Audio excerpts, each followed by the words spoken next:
제가 예전에 말씀드렸지 않습니까? 그 어린이 대공원에서 하원이 돌 정도 되는 그 아이를 유모차에 이렇게 태우고 가다가 예쁜 여인이 가는데 제가 고개가 90도가 이렇게 돌아갔다가 저희 아내한테 뺨을 한 대 맞고 옆에 있는 저희 어머니가 잘 때렸다. 여러분, 목사라고 해서 이것에 자유롭지 않습니다.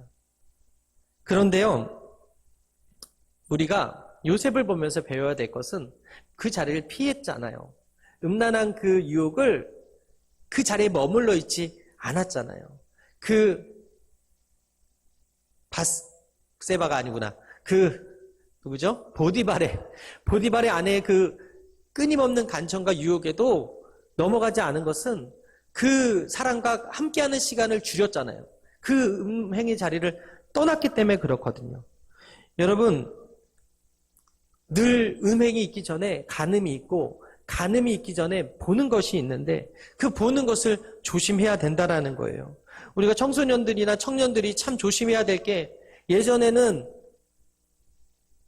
집에서 음란한 동영상을 볼 수 있었는데, 컴퓨터를 켜야 마우스를 움직여서 볼 수 있었는데, 지금은 이 스마트폰이라는 게 있어서 어디에서 어떤 짓을 하는지 모르더라는 거예요. 그래서 저는 저희 아이들에게도 그렇게 가르쳐요. 결국 요즘 급발진 사고가 많이 있는데, 그 급발진 사고가 왜 있습니까? 브레이크가 망가져서 그렇잖아요. 제동장치가 망가져서 그렇게 된 거 아니에요? 여러분, 음란물 홍수의 시대에 살아요. 음란한 시대에 우리가 어울려 살아요. 어떻게 해야 됩니까? 보지 않을 수가 없는 상황, 유혹이 있는 이런 상황에서 말씀의 브레이크를 우리가 장착해야 된다는 거예요. 다니엘이 그 세상의 유혹 앞에서 뜻을 정했다 그랬어요. 왕의 진미를 거절할 수 있었던 것은 마음속에 뜻을 정했다는 거예요.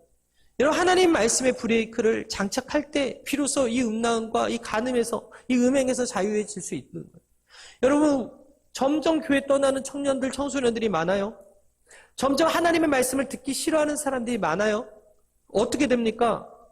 그들이 음행할 수밖에 없는 거예요. 음란할 수밖에 없는 거예요. 그 결과라 우리가 항상 TV에서 보는 그런 뉴스들이잖아요. 여러분, 중3짜리가 여자를 데리고 가서, 술에 취한 여자를 태우고 가서 그 밤에 음란한 짓을 했다는 뉴스가 지난주에 있었습니다. 근데 금방 까먹죠. 그런데 그런 일들이 지금 계속해서 벌어지고 있는 이유가 뭐예요? 그들이 뇌가 망가지고 있는 거예요. 게임을 하고 음란물을 보면서 이 전두엽이 망가지는 거예요. 이 전두엽이 초에고, 슈퍼에고, 즉 통제하는 기관이거든요. 그런데 이런 자극들을 계속 보면서 이 후두엽이 발달이 되고 전두엽이 뇌가 쪼그러드는 거예요. 그러니까 브레이크가 망가지는 거예요. 본능이 더욱더 살아나고 이성이 점점 죽어지는 거예요. 그러니까 어떻게 해요? 뉴스에서 계속 이런 일들이 벌어지고 있는 거 아니겠어요? 그래서 여러분, 예배에 나와서 하나님 말씀의 거울 앞에서 내가 다시 한번 음행했던 거, 음란했던 거 회개하고 다시 한번 결단하고 내 힘으로는 안 되니까 주님 도와달라고 기도해야 된다라는 거예요. 그래서 예배 전에 나와야 되는 거예요. 하나님 말씀에 그 브레이크를 장착하기 위해서 다시 한번 하나님 말씀으로 푹 잠겨서 그 음란과 그 간음의 마음과 그 음행하고 싶어하는 그 욕구들을 해결할 수 있어야 된다는 사실입니다.